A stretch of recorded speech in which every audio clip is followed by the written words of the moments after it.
Well, good evening, good afternoon, good morning, whatever the case may be. I'm Clyde with PT3D. And today, well, first off, I forgot batteries to bring to the lab, so I don't have my lavalier, so I have to project to the camera microphone. So hopefully you can hear me okay. Just wanted to touch base real quick with a couple of projects that I'm working on and a couple of products that will let you be the judge of. First off, wanted to let you know that I did get the mini spool printed up on the CR10S. I'm going to take these little plugs out. And I will show you this real quick because, you know, why wouldn't I? I can't see the camera, so again.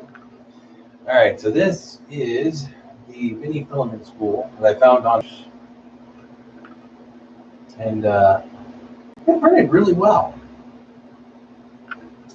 So now, the purpose of this video, you may ask, well, let me show you. I'm going to bring you over here to the CR10S, and I want to show you something.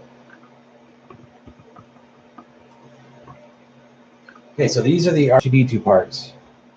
Okay, I just got here and decided I was going to do a live stream, and the reason I say that is because yesterday I printed the filament spool, so you can see the layers. It printed on this face, it printed on this face, and it snaps together, so you can see that, you know, the lines in there. That's where the two halves meet. And then, of course, this is the little filament thingy, so you can stick that through there. Why do you ask? Because I could have sneezed on this and it would have fallen off the build plate. But not in a bad way, in a good way. It had really good adhesion. This is the R2D2 parts. I have not touched these yet. I'm only using my fingers. I do have my trusty spatulas, of course, and my chisel. But I'm going to grab this and see what happens. Now keep in mind, I haven't told you what this build surface is yet, but you probably are smart and figured it out already. Did you see that? What about the layer resolution quality? Okay, I do have some, I don't know, that might just be the way the model is exported. But, I mean, that's, that is a clean print for R2. I'm very excited about that. Okay, so that's part 1 out of 4. Ready? There's part 2. Again, there's no warping that I can see. Let me check. I don't see any warping. That's beautiful right there. That overhang, no support. So yes, this overhang, if you can't see it. All right. Number 3. I am curious though if I could actually blow on it and have it fall off. I think we should try it. Hold on. Let's see if I gotta make sure I'm framed in properly first. And this is not a gimmick, okay? I'm not making this up. Okay, maybe I can't blow it off, but you know, I tried. Here, let me move you over here and I'll try again from the other side.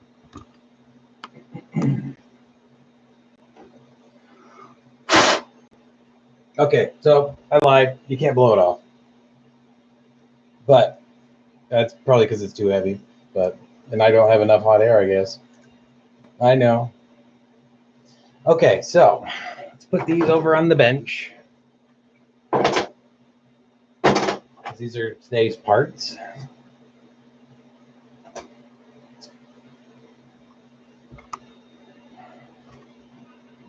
All right, so I'm going to try not to touch too much on here. I'd like to just kind of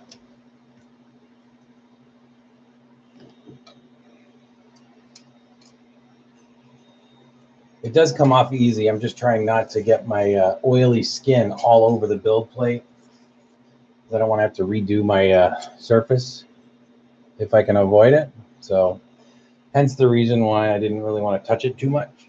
I still have more R2 parts to print. Okay, so aerial view. Okay, there is a adhesive on there.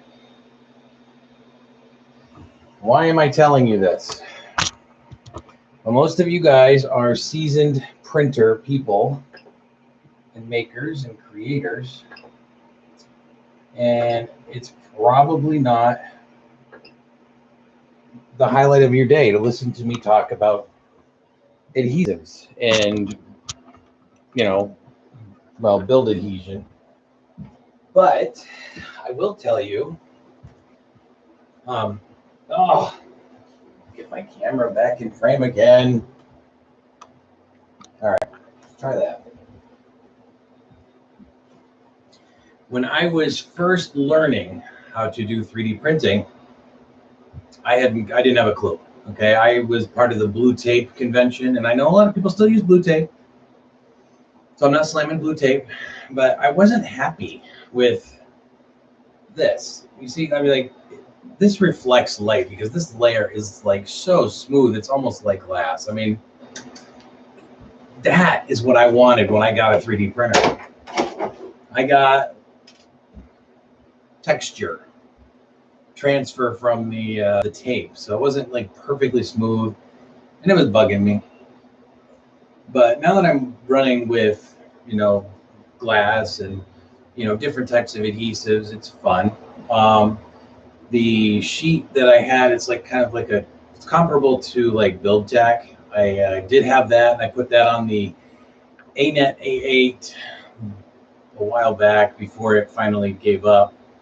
And that was the one that I had gotten for the FT5 from Tech, and it worked really well, but I did not know how to use it properly. And as a result, I put holes in it and cut it up, sliced and diced. So I was still learning, was not familiar. I did not think that the adhesion would be quite as substantial as it was, or significant.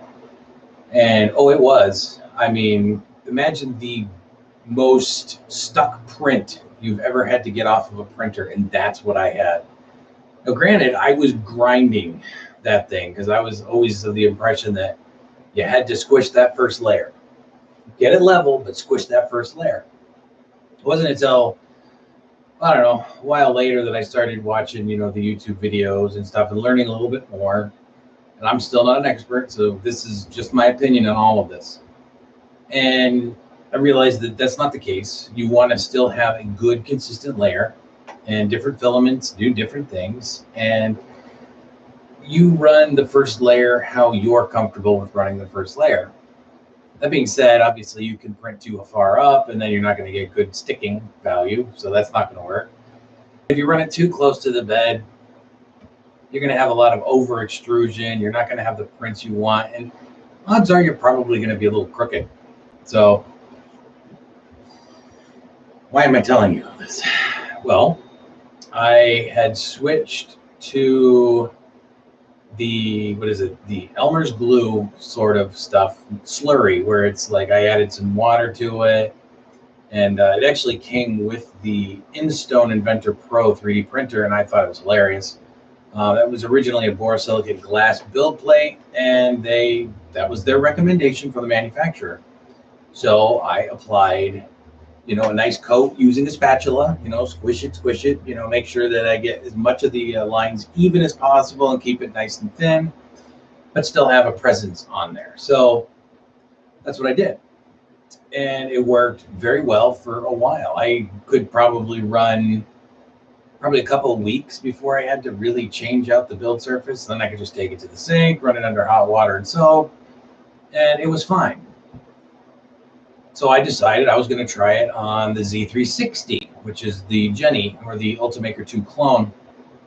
And it had a very nice build plate. It was black. It was like a borosilicate glass build plate. Very nice build plate. And the second print I was pulling off ended up cracking it because the adhesion was so good. Again, that was my fault.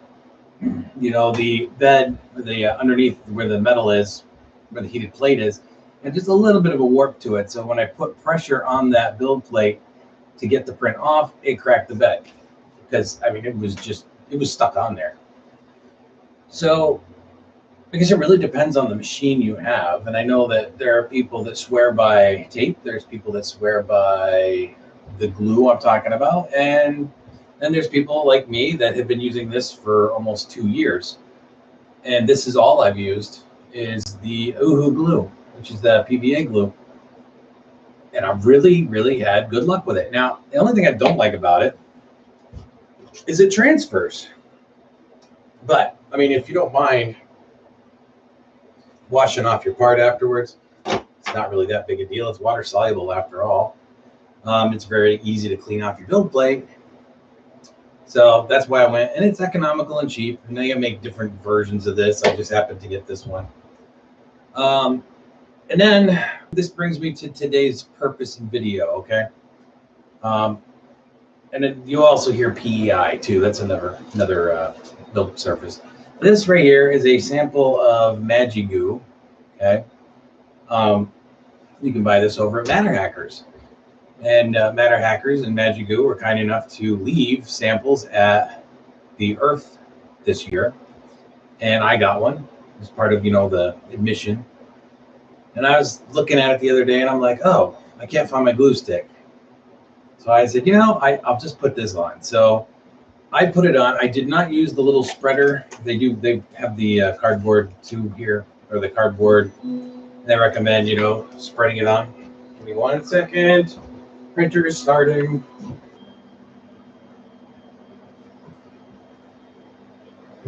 Speaking of which, you always want to take that little bit of filament off the nozzle if you have it, because otherwise it'll make a mess. All right, so anyway, I opted to use the Magigoo. This is the second print I did using the Magigoo. This is the first print. This is, I did this on the bed by itself.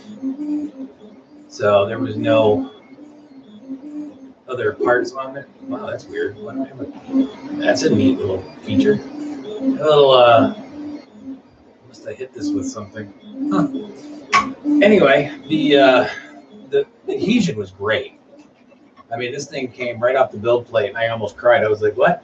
They can't be right. But it did. So I figured I'm going to do another experiment. So I printed out these 4 pieces for R2, and I said, when I get back, I'm going to do a live stream on adhesion, because, sorry, I'm looking at the printer trying to figure out if it's doing okay. Because that thing is rocking and rolling right now. Okay, anyway, I have to put my trust in my printer right now and let it do its thing. I did notice that my the wheels are kind of, they were furring up a little. I had to clean it off the other day.